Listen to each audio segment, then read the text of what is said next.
로마서는 1장부터 11장까지는 교리적인 이제 기초, 뭐라 그러나 밑에 건축으로 말하면 베이스죠. 그리고 이제 11장부터 16장까지는 그 교리로 이제 정립이 된 자들이 이제 그 위에 삶이 있어야 되겠죠. 삶의 예배, 삶에서 어떤 변화가 있어야 되는지에 있어서 설명했어요. 만약에 사도 바울이 로마에 가고 싶을 때 그냥 갔다면 로마서는 없었을 거예요. 복음 중에 복음은 로마서죠. 그리고 이제 복음에 대해서 설명을 구체적으로 낱낱이 하셨어요. 16장에 이르러서. 그리고는 이제 그러면 그런 자들이 어떻게 살아야 되는가. 근데 이 지상교회, 고린도 교회는 가장 문제가 많은 교회. 문제가 많았기 때문에 이런 일이 있을 때 어떻게 해결해야 되는지. 이 지상교회는 문제 없는 교회가 없어요. 인생들이 모여있는 공동체이기 때문에 하나님의 교회지만 하나님의 세력가지만 우리 사람들을 통해서 일하시는데 저와 여러분들도 다양하죠. 기질이 다르고 성향이 다르고 양육받은 그 양육자가 다르고 살아온 배경이 다르고 그렇기 때문에 다 다르거든요. 그 다른 사람들끼리 어떻게 연합하고 조화를 이뤄야 되는지. 그래서 고린도서는 사도 바울이 4번 썼다고 해요. 근데 이제 성경에 기록되기는 고린도 전서 후서 두 책을 기록을 하였죠. 이 기록 시기는 언제냐면 AD 55년경에 에베소 교회에서 사역을 3년 했었잖아요. 에베소 교회 사역이 마무리될 무렵에 들려오는 소식이 있었어요.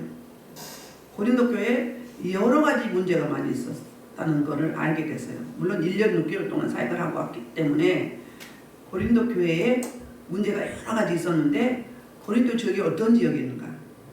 고린도 지역은 그 아가야 도시의 수도였어요.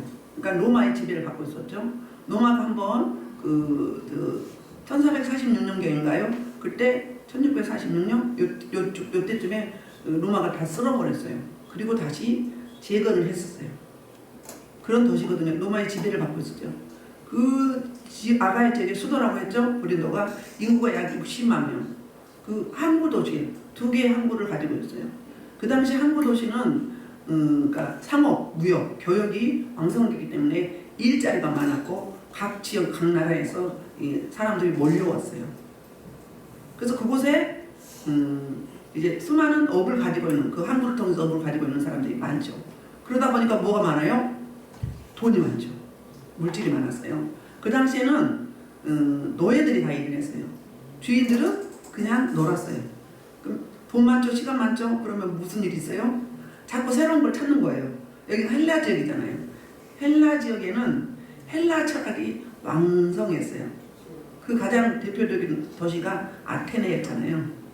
아테네에서 근접한 도시가 이 고린도예요.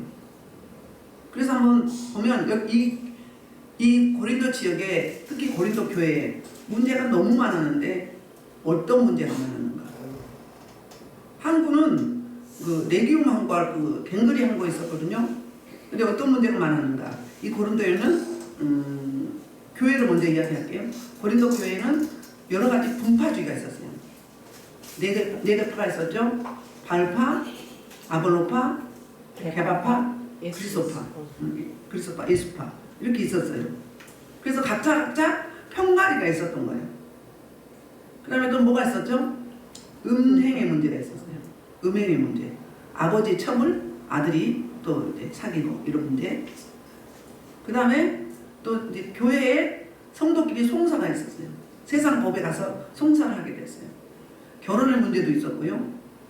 또 사도권의 문제가 있었어요. 그 다음에 부활의 문제가 있었어요. 부활의 문제. 그 다음에 여자들이 머리에 수건을 써야 되는지 써야 되지 말아야 되는지. 그 다음에 여기에 아프로디테의 신전이 있었어요. 어마무시한. 이곳에 이제 음식이 나오죠. 제사 지내면 고기를 제사 지내면 그 음식을 시장에다 팔았어요. 이 음식을 먹어야 되는지 먹지 말아야 되는지. 우리 로마서에서 음식에 대해서 이야기했죠. 그런 문제. 또 결혼의 문제. 다양한 문제가 한 10가지 정도 있었어요. 이걸로 인해서 이 교회에 좋은 점도 장점도 많았거든요. 헬라 문화권에서 지식을 추구하고 그 다음에 하나님이 주신 은사가 많이 있었어요. 그 다음에 성찬의 문제도 다루죠.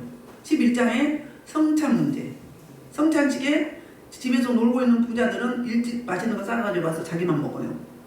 나중에 일하고 급하게 오는 사람들 먹을 것이 없는 거예요. 그럼 성찬 문제 11장에 12장하고 14장에서는 은사의 문제, 성령의 9가지 은사가 나오죠.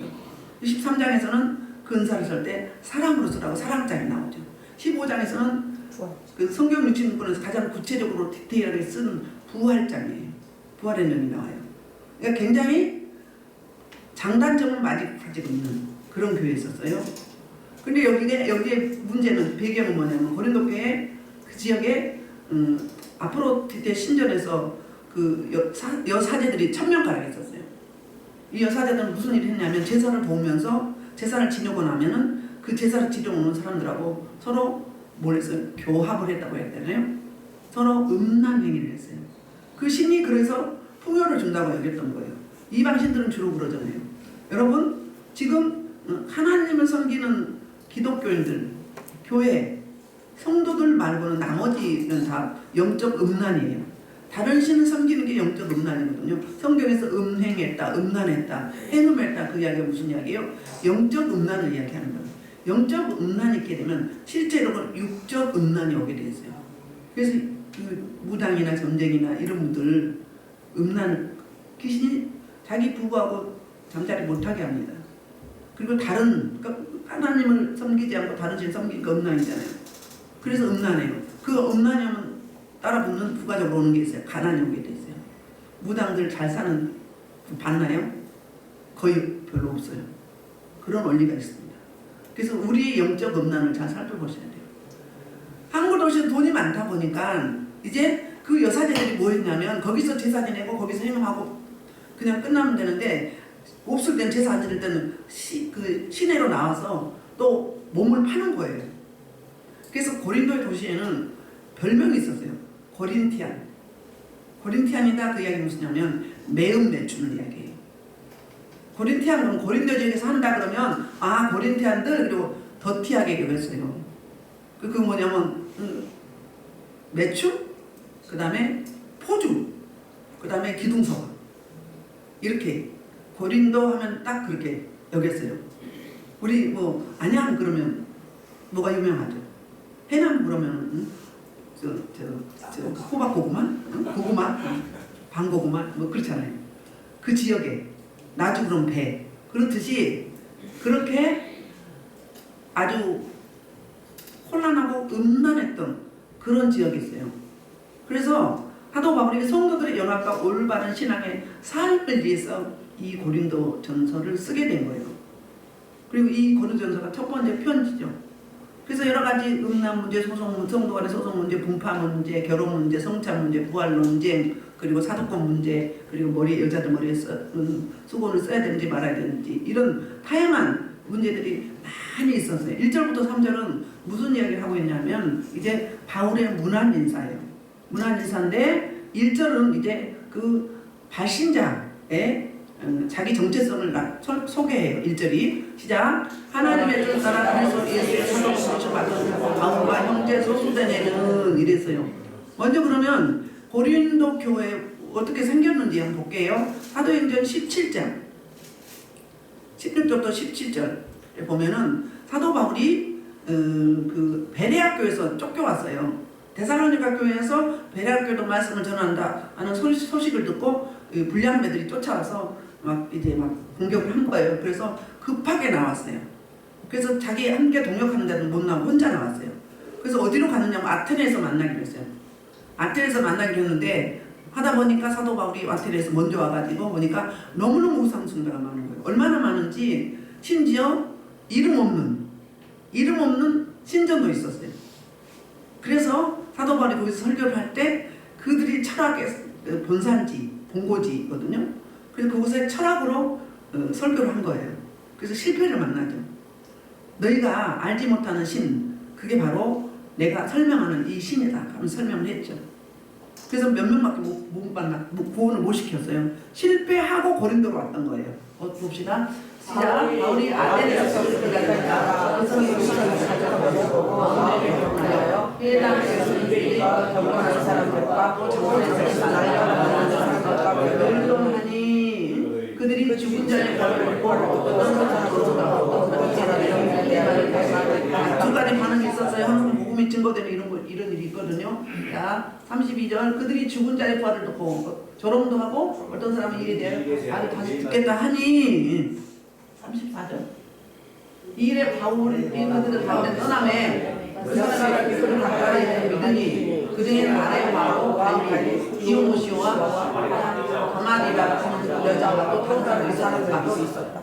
그러니까 사도 바울의 1차, 2차, 3차 전도 여행 중에 가장 열매가 없었던 곳이 고린 아테네예요. 그래서 이제 여기서 그냥 바로 고린도로 오게 됩니다. 그리고 18장 1절이 사도행전 18장 1절부터가 이제 고린도 교회 사역이 시작해요. 사도행전은 신약의 역사서예요. 볼게요. 18장 2절. 그 후에 바울이 아덴을 떠나 고린도에 이르러 아폴로니아라는 유대인 사람을 갈라디아로 유대인을 로마에서 바울이 그들에게 가면 새벽에 갔던 곳에서 살며 생각은 천막을 만듭니다. 안심을 나가 바울에서 강론하고 빌라의 말들을 보면 신라에서 말하다가 악역이라고 때 바울이 하나님 말씀을 예수 발휘 증언하니 아멘. 이렇게 아덴에서 와가지고 고린도 이제 항구 도시로 가게 된 거예요. 인구가 많고 각 나라에서 오고 이제 무역을 하고 상업하고 교육을 하다 보니까 수많은 여러 가지 다양한 이제 인종과 그리고 또 재정이 많고 또 인구가 몰려들게 돼 있죠. 보니까 왔는데 지금 동역자가 없잖아요. 그러니까 먹고 잘 것이 필요한 거예요. 그래서 일자리를 알아보는 거예요. 사도 바울의 그 부업을 하는 게 있었죠. 텐트 메이커, 텐트를 만들 기술이 있었어요. 마치 그때 하나님은 고린도 교회에 사도 바울이 올 줄 아시고 누구를 먼저 보내는 거예요? 로마의 황제 글라디오스 황제가 이제 유대인들이 서로 싸우는 거예요. 그러니까 그 유대 출신들이 자꾸 신종교 기독교인들을 비방하고 책망하며 고소 고발을 했어요. 그래서 유대교 출신의 기독교인들은 다 추방명령을 내린 거예요.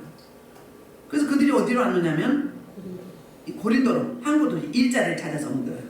근데 약 250만 명이 왔죠. 아니 25만 명. 60만 명이 이제 여기 살고 있었는데 25만 명이 이곳으로 몰려온 거예요. 왜? 일자리를 찾아야 되기 때문에.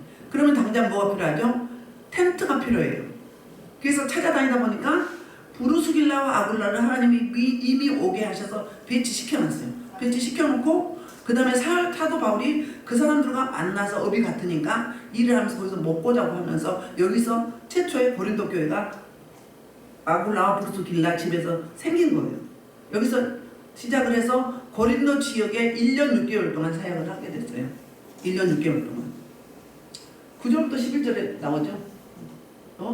하나님이 두려움이 있었어요. 아테네에서 실패하고 사도 바울이 그때 하나님이 찾아오셔서 말씀해 주셨어요. 자, 밤에 주께서 환상 가운데 바울에게 말씀하시되 두려워하며 침묵하지 말고 말하라. 내가 나와 함께 있으면 어떤 사람도 너를 대적할까 외롭게 자가 없을 것이니 이는 예수의 내 백성이 아니라 하시더라. 1년 6개월을 머물며 내가 하나님의 말씀을 가르치시다. 두려워하고 있을 때 여기서 계속 해야 되나 말아야 되나 하고 있을 때 뭐 했어요? 하나님이 찾아오셔서 내가 너와 함께 할 것이다. 넌 그러니까 두려워하지 말고 쫄지 마라. 여기서 내가 구원할 내 백성이 많으니까 걱정하지 말라고. 그래서 그 에베소 교회 3년, 그 고린도 교회 1년 6개월 가장 오래 있었던 곳이 이곳이에요.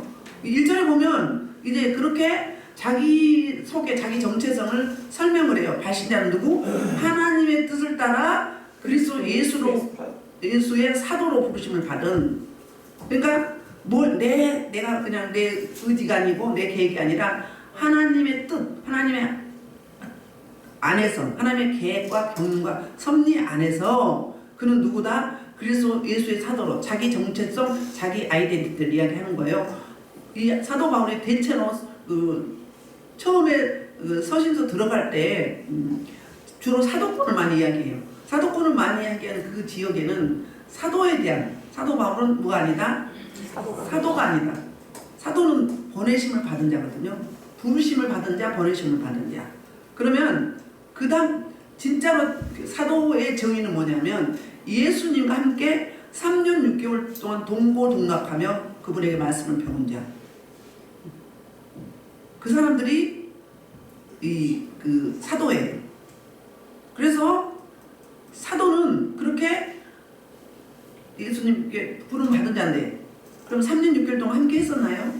사도 바울은 함께 하지 않았어요. 그럼 어디서 사도권을 받으셨나요? 다메섹. 그러니까 사도행전 9장에 보면 다메섹에 있는 기독교인들을 잡아서 옥에 가두려고 그러니까 공회의원의 그 허락을 받아서 잡으러 가다가 다가가서 주님이 찾아오신 거예요. 찾아오셔서 사울아 사울아 그러면서 빛이 너무 강해서 눈이 멀었어요. 주여 누이신이 오니까 그랬더니 나는 내가 박해하는 예수라 하면서 부활하신 예수님이 찾아오셔서 영으로 직접 사도권을 받은 거예요. 저와 여러분도 사명을 받는다. 그러면요 몰라서 그렇지 다 받는 거예요. 저도 사명을 받을 때 저 강주 기도원에 갔을 때 7일 금식 기도를 했거든요. 한 군데 사역을 마치고 이제 어떻게 하면 좋겠느냐고 이제 금식을 하는데 찾아오셨어요. 밤에 잘 때 이렇게 투명한 사람 모양인데 투명해 물 같아. 자꾸 저를 돕는 거예요. 그 저는 예수 보여 성령의 불. 그러면 일어나. 그러니까 임재가 마리아를 감쌌다고 했잖아요. 그렇게 그랬는데 이제 음성이 들려요. 사랑하는 내 딸아, 사랑하는 내 종아, 내니이다. 그 음성이 너무 감미로워요. 우리 신님의 음성은 바리톤 저음으로 너무너무 감미로워요. 다 녹아버려요. 그리고는 어디로 갔어요? 하늘 보좌로 갔어요. 영으로 가서 내 모습을 보게 해주셨어요. 하나님, 예수님, 사도들, 순교자들 다 있는데 쫙 서열이 있어요. 그 앞에 고개를 들 수가 없는 거예요. 우리 인생은 얼굴 보면 죽어요. 그러니까 들 수가 없어. 근데 제 모습은 어떻다고요? 꼼질꼼질한 가장 작은 개미. 너무너무 초라한 거예요. 거기서 고개를 들지 못하고 있을 때 축제가 벌어지면서 임명장을 받고 왔어요. 그럼 사도 바울에게 찾아오셔서 다메섹 도단에서 만나주시고 말씀을 주시고 아나니아를 통해서 또 직접 말씀을 해주셨죠. 사도권을 주셨어요. 너는 이방의 나의 택한 그릇이라. 그러니까 이방인을 구원하는 사도로 부르심을 받은 거예요. 이게 사도 바울의 아이덴티티, 정체성이에요. 저와 여러분의 정체성이에요. 그래서 그 사명이 사도로 부르심을 받았다는 거예요. 그리고 함께 있는 자신뿐이 아니라 소수데네를 이야기해요. 소수데네 누구인가? 볼게요. 18절 사도행전 17절 18절 17절 보면은 사도행전 볼게요.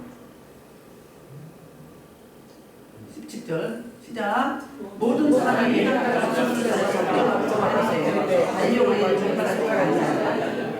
자, 이 소수데네는 그 당시에 고린도 지역의 해당장이었어요. 근데 사도 바울에게 전도를 받고 개종한 사람이에요. 그러니까 고린도 교회 출신을 이야기하자면 소수데네 하면 알아먹겠죠. 그래서 이 사람이 어떤 사람이었냐면 그 이제 고린도 교회를 이렇게 설립하고 말씀을 가르치고 양육할 때 이 고발이 들어왔어요. 그래서 사도 바울이 잡혀가서 무죄 판결을 받고 오는 거예요. 그 당시 총독이 갈리오였어요. 그래서 사도 바울은 풀려나고 그 대신에 유대인들이 화가 난 거예요. 누구한테 분부를 해야 돼. 그게 바로 소수데네예요. 소수데네를 어떻게 했어요? 막 잡아 때렸어요. 근데 갈리오는 풀어주지 않고 말리지 않고 그냥 내버려뒀어요. 이런. 그러니까 함께 동역자죠. 지금은 어디 가 있는 거예요? 에베소 교회에 가 있는 거예요. 그리고 이제 2절에는 무슨 이야기를 하고 있냐면 발신자가 그럼 누군가? 고린도에 있는 하나님의 교회라고 해요. 수신자. 1절은 발신자, 2절은 수신자. 고린도에 있는 하나님의 교회. 그럼 고린도에 있는 고린도 교회를 이야기해야 되잖아요. 왜 하나님의 교회일까요? 교회는 다 하나님의 교회예요. 개인 교회가 아니에요. 교회는 두 가지가 있어요. 유니버설 처치가 있거든요. 그거는 우주적인 교회. 하나의 교회를 말하는 거고. 각 개교회. 우리 하나님 교회 그러면 어떤 교회예요? 로컬 처치. 로컬 처치는 개교회. 근데 우리는 대체로 개교회 위주로 돌아가죠. 근데 우리는 유기적으로 하나님의 교회로서 같이 서로 연합해야 돼. 그 제가 항상 기도할 때 그렇게 하잖아요. 대형 교회에 좋은 프로그램에서 제자를 훈련시켜서 개척교회나 미자립 교회에 파송해서 유기적으로 서로 동역을 이루어가게 해달라. 연합하는 교회. 하나님의 한 교회로서. 그게 유니버설 처치, 우주적인 교회로서. 그래서 하나님의 교회라는 거예요. 고린도 교회가 아니라. 그래서 그리스도 예수 안에 거룩하여지고, 그러면 거룩이 뭐죠? 거룩은 따로 구분하는 거예요. 따로 구별하는 거예요. 그 출애굽기에서도 그랬죠. 레위기에서도 그렇고, 내가 거룩하니 너희도 거룩하라고 했잖아요. 우리는 거룩할 수 없지만 하나님께로부터 보내주신 예수 그리스도의 거룩을 우리가 덧입은 거예요. 그러니까 거룩한 자라. 그러니까 누가 거룩한 자예요? 그리스도 예수 안에 있는 자. 세상 사람들은 거룩할 수가 없어요. 이 8절에 보면 책망할 것이 없는 자로 끝까지 경고하게 하신다고 했거든요. 그러니까 책망할 것이 없는 자는 뭔가? 아니면 사도로 부름받은 성도. 성도는 또 뭐죠? 성도는 거룩할 성, 무리도, 성도들의 모임, 성도들의 공동체가 거룩한 자들의 모임. 누구 안에 있을 때 성도죠? 그리스도 안에 있을 때. 예수를 그리스도 부르는 자들, 그리스도라고 말하는 자들. 그런 자들이 모인 곳이 성도고요. 그런 자들이 모인 곳이 교회예요. 저와 여러분이 교회죠. 그러면 하나님, 그리스도 예수 안에서 하나님으로부터 거룩함을 덧입은 자들, 그런 자들이 성도거든요. 그래서 그 책망할 것이 앞으로 이제 주님이 오실 날에 책망할 것이 없게 경고에 서지는 그런 자는 어떤 자다? 첫째는 하나님의 뜻을 따라야 돼요. 두 번째는 뭐 해야 되죠? 거룩해야지고. 세 번째는 그 3절 하반절에 보면 그들과 우리 주 대신 예수 그리스도의 이름을 부르는 자. 이름을 부르는 자. 책망할 것이 없는 자들은 뭐라고요? 하나님의 뜻을 따라야 되고. 두 번째는 거룩을 덧입어야 되고. 그리고 세 번째는 거룩을 유지해야 되겠죠. 덧입었으면. 세 번째는 주의 이름을 부르는 자. 예수는 그리스도다. 주님의 십자가 구속의 은총과 부활의 능력과 승천하셨고자 우편에서 우리의 진정한 중보자가 되시는 참 대제사장. 이분을 인정하고 이분을 내 사건으로 받아들이는 그런 자들이 성도이고, 그런 자들이 앞으로 책망할 것이 없는 거룩한 걸 유지하는 자. 그런 자들을 이렇게 말하는 거예요. 그래서 1절에서 3절은 그러니까 고린도전서 그 전체 서론과 문안 인사고요. 이제 4절부터 9절은 그러면 그 부름받은 성도들이 책망할 것이 없는 자를 경고에 세워지려면 뭐가 있어야 되는가? 감사하는 이유를 말하고 있어요. 감사의 이유. 자, 시작.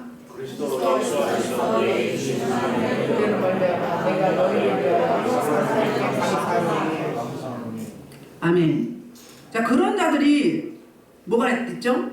하나님 우리 아버지야 주 예수 그리스도로부터, 그러니까 성부 하나님과 성자 예수님과 성령 하나님, 삼위 하나님 여기서 말씀하셨어요. 은혜와 평강이 있기를 소원합니다. 사도 바울이 주로 그 인사할 때 이런 표현을 많이 하죠. 우리는 배고픈 시절이 있어서 밤새 안녕하셨어요? 아니면 진지 잡수셨어요? 이게 인사였어요. 밤새 안녕하셨어요? 그 이야기는 밤사이에 죽은 사람이 많았다는 거예요. 우리 인사는. 여기는요, 샬롬이었어요. 그리고 은혜와 평강이었어요. 은혜는, 세상적인 은혜는 누구로부터 그냥 받는 선물이죠. 윗사람으로 받는 선물. 그런데 이 은혜는 원문에 보면 카리스잖아요. 카리스. 값없이 주시는 은혜. 값없이 주시는 은혜.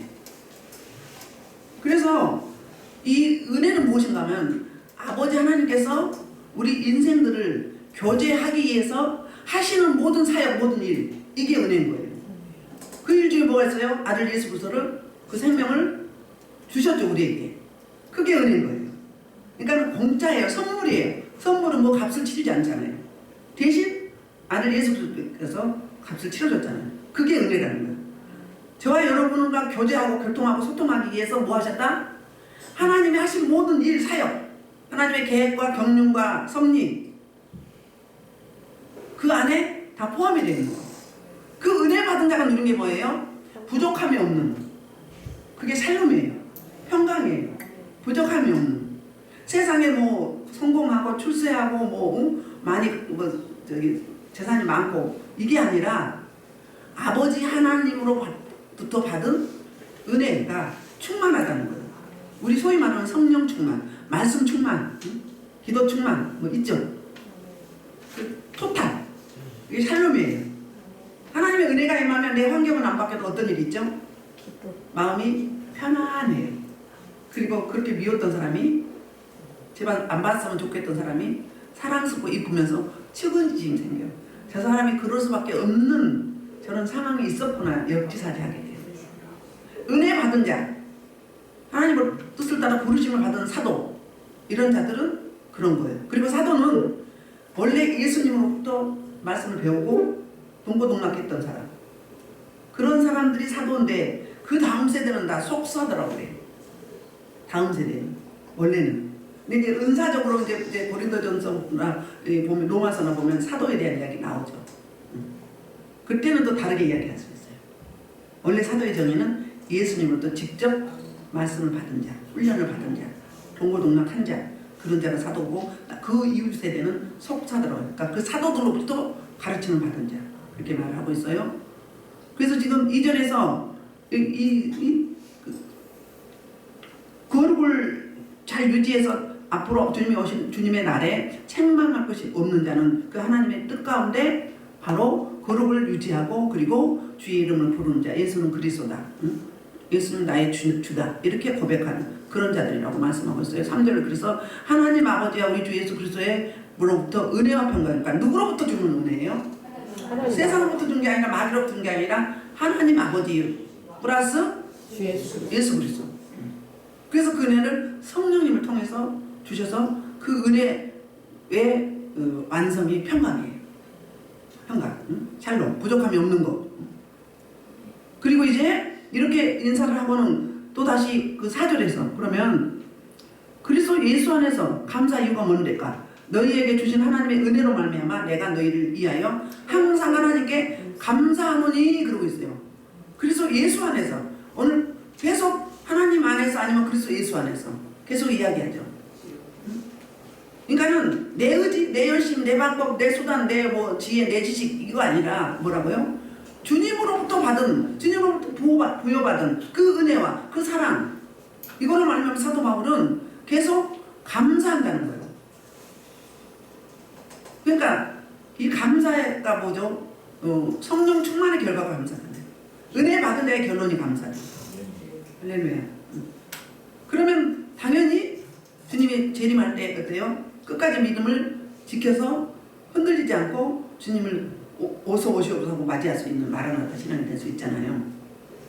그래서 이게 감사한다 이야기는 현재형이거든요. 사도 바울이 자기가 그 설립하고 또 양육하고 이랬던 교회들 놓고 지속적으로 기도했다 그 말이에요.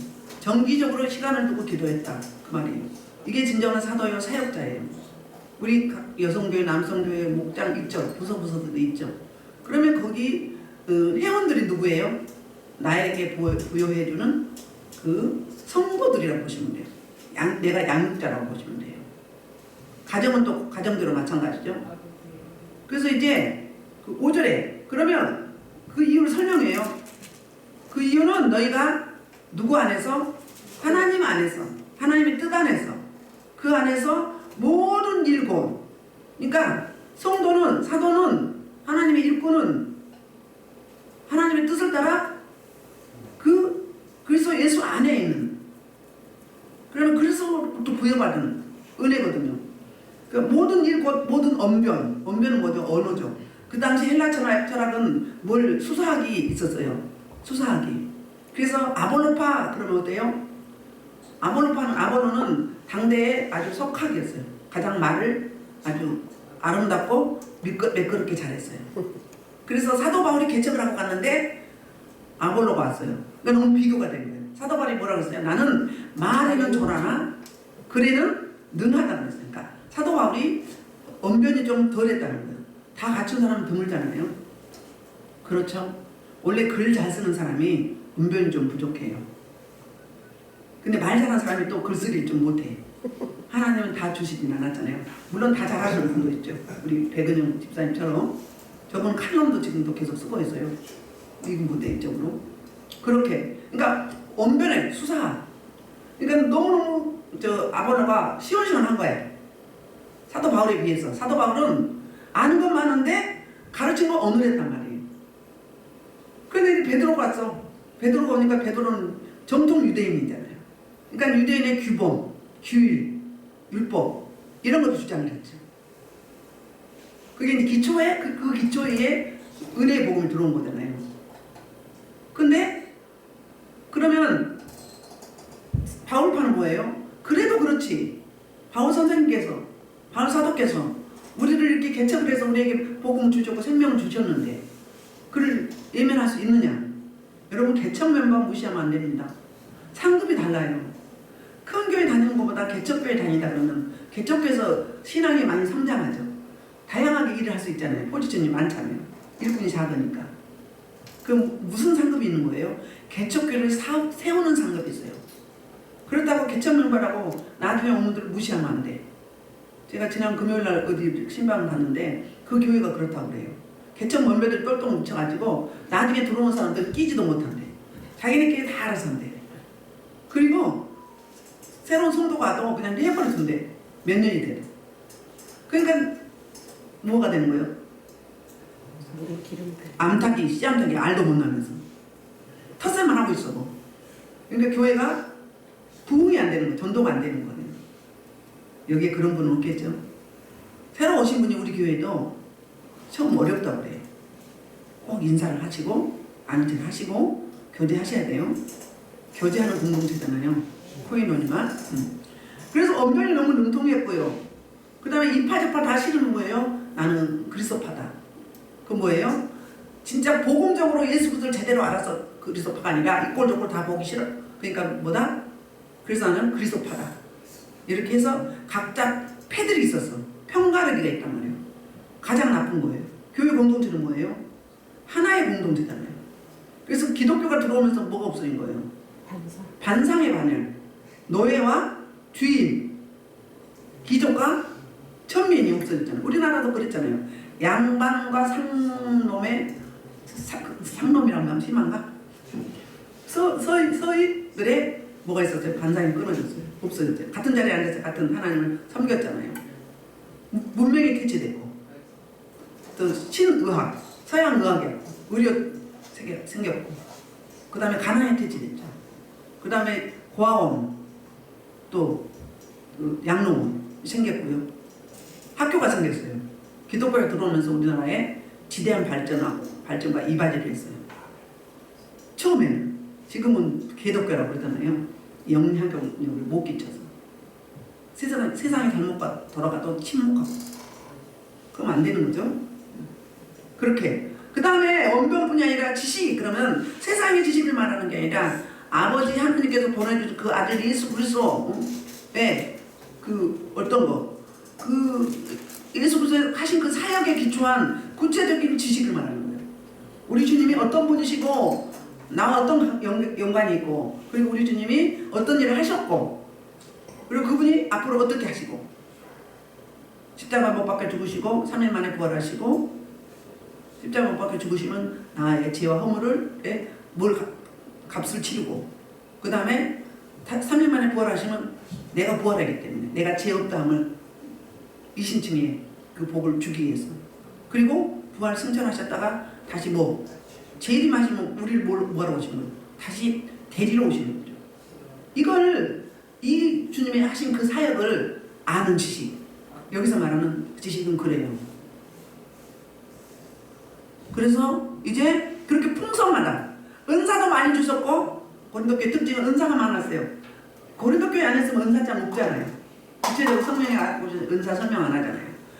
나머지 로마서나 에베소서나 생활의 은사 아니면 직임의 은사 있죠. 그런 거 있지만 성령에 의한 구체적인 능력의 은사는 이렇게 있었다는 거예요. 그리고 이제 그래서 그러기 때문에 6절은 이제 무슨 이야기를 하고 있냐면 경고하라는 거예요. 그렇기 때문에 그리스도의 증거가 너희 중에 경고하게 되어 그러면 경고 안 했다는 거죠. 자꾸 흔들리고 요동치고 팽가르기를 하고 하나 되지 못했다는 거예요. 교제, 코이노니아가 섬김이 이루어지지 않았다는 거예요. 그러니까 너희가 예수님의 증인, 우리는 증인이죠? 주님의 제자는 증거를 해야 돼. 우리 삶으로, 언행신사로. 그 움직이는 우리는 전도지.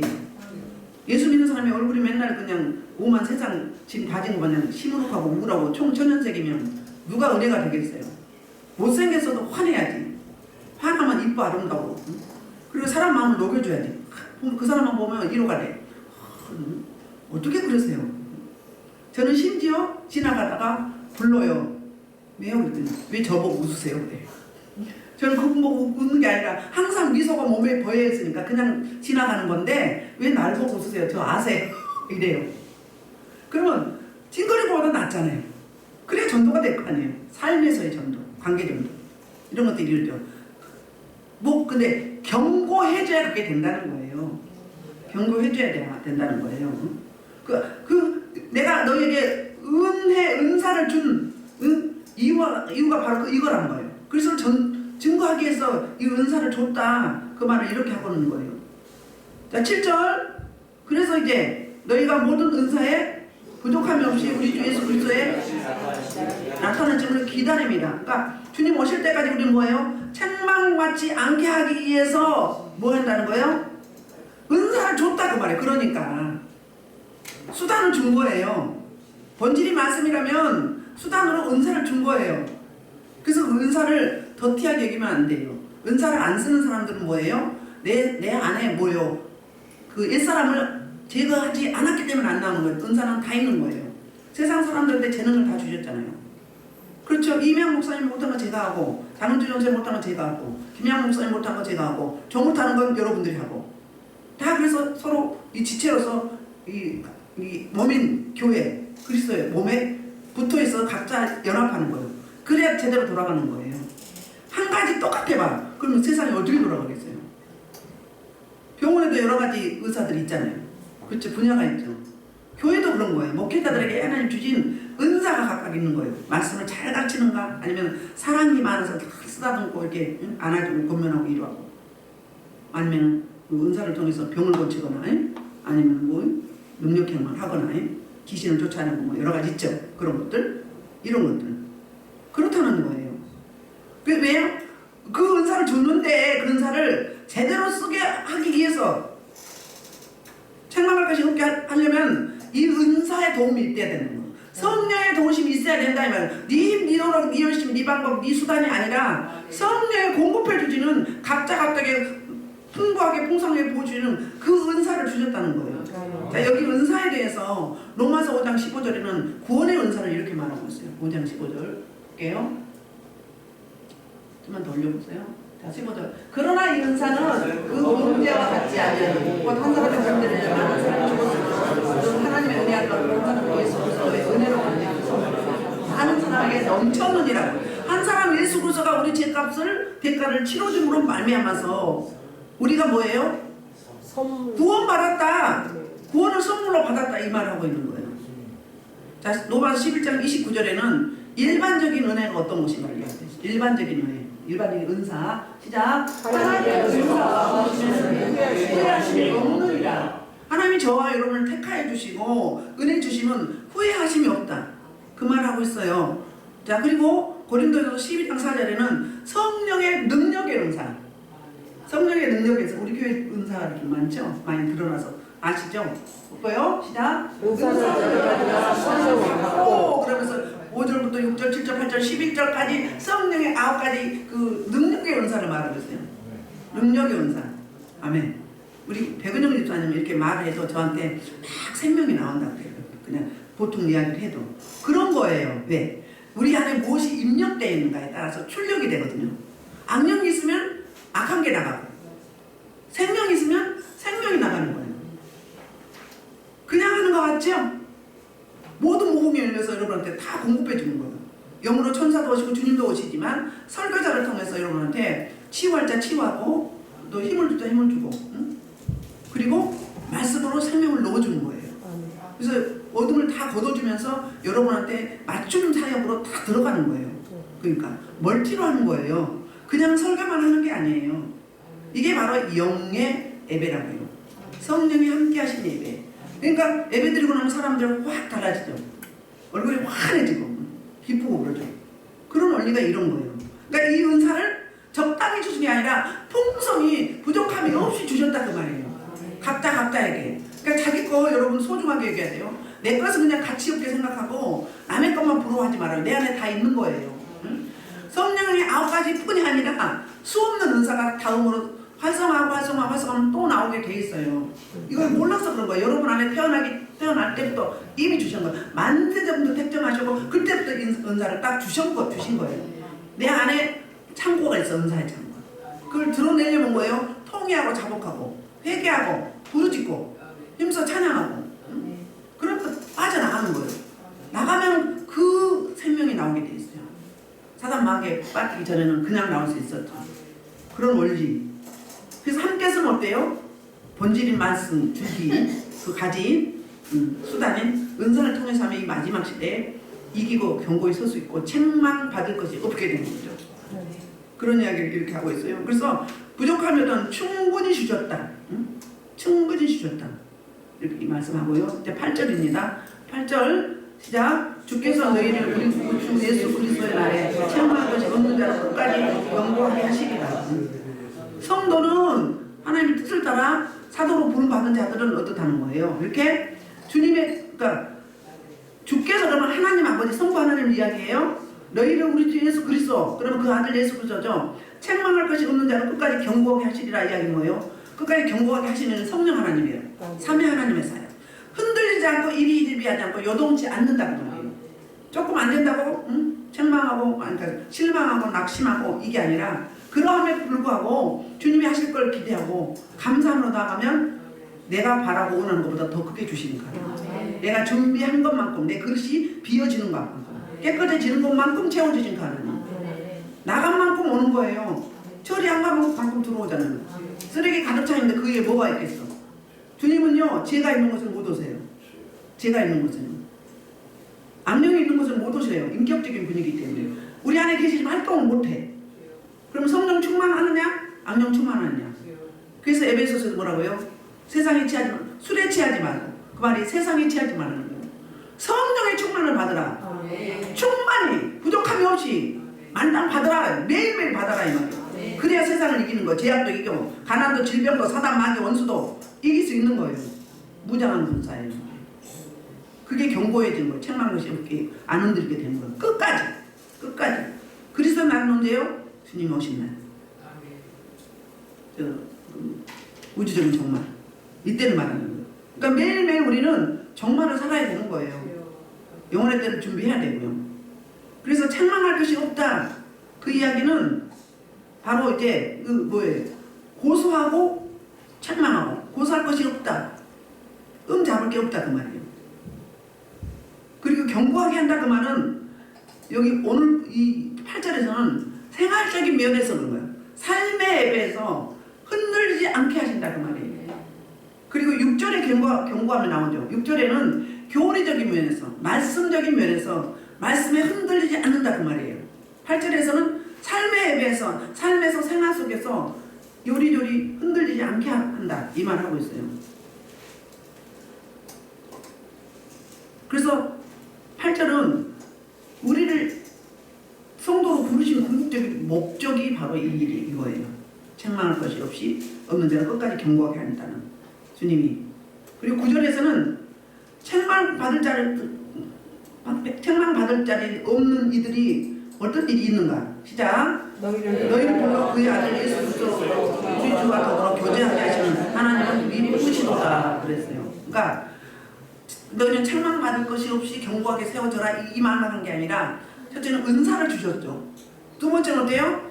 우리를 부르셔서 그 아들 하나님의 아들 성자 예수 그리스도를 우리 주와 더불어서 교제하게 한다는 거예요. 그게 성령 충만이죠. 교통이잖아요. 소통이잖아요. 사람도 말 자주 안 하고 잘 소통 안 하면 뭐예요? 저 사람이 무슨 생각하고 있는지 무슨 일이 있는지 모르잖아요. 근데 은사가 임하면 알게 돼. 제가 그런 일이 지금 요즘에 있는데 좀 감망하고 있거든요. 그래서 교제, 그 뭐죠? 코이노니아. 서로 사귐, 교제. 공동체가 그거잖아요. 이게 그 기독교의 신앙의 핵심이 이거예요. 삶의 예배가 이거예요. 교회 공동체가, 가정 공동체가, 신앙 공동체가, 주변에 아는 바운더리에 만난 사람들이 서로 하나님 아들 예수 그리스도와 함께 교제해야 된다는 거예요. 그게 교제는 뭐죠? 말씀, 기도, 찬송, 감사, 사랑, 섬김, 나눔, 배려, 존중, 경청 이런 거잖아요. 할렐루야. 이게 이루어지는 거죠. 그래서 이 교제하게 하시는 하나님보다 미쁘시다는 거예요. 믿을만하다. 실수가 없으시다. 변함이 없으시다. 변개치 아니하다. 부도수표가 아니다. 반드시 그대로 하신다. 이런 분이시다. 이런 분을 저희가 모시고 계세요. 첫째는 우리가 교회고, 하나님의 교회는 우주적인 교회고, 개교회는 노골적지. 그게 하나로 연합해야 된다는 거예요. 유기적으로 돌아가야 되는 거예요. 유기적으로. 지난번에 밤에 어떤 분이 왔는데, 어떤 어려운 분이 있는데 구제하라고 설명하고 있어요. 그 사람보다 당신 먼저 급해. 그리고 조그만 금일봉이면 보태서 주고 정신 차리라고 여기저기 돌아다니는 말고 하라고. 그리고 거기 내가 감동을 하겠다 했어요. 집이 없어서 쫓겨나가지고 여기저기 돌아다니면서 자고 가라 해도 안 자고 그랬어. 심심하면 한 번씩 와요. 꾸준히 오면 치료받아서 제대로 된 삶을 살잖아요. 아니 왜 사주십시 목소리는 멀쩡해가지고 왜 그러고 돌아다녀. 앉아있는 빨리 가라고 막 그랬는데 안 가고 2시간씩이나 있어요. 그 고문이에요. 자기 이야기만 이상한 사람 갖고 왔고 기도해봐라고 뭐 부처님 아무튼 이거 물어보고 있어. 고문. 응? 마음이 내켜야지 그게. 어쩌다 한 번 안 가지. 몇 개월 만에 안 가지. 그럼 진짜 상김이 대화인데요. 그분 딱 생각하면 뭐예요? 그분의 아이콘은 뭐예요?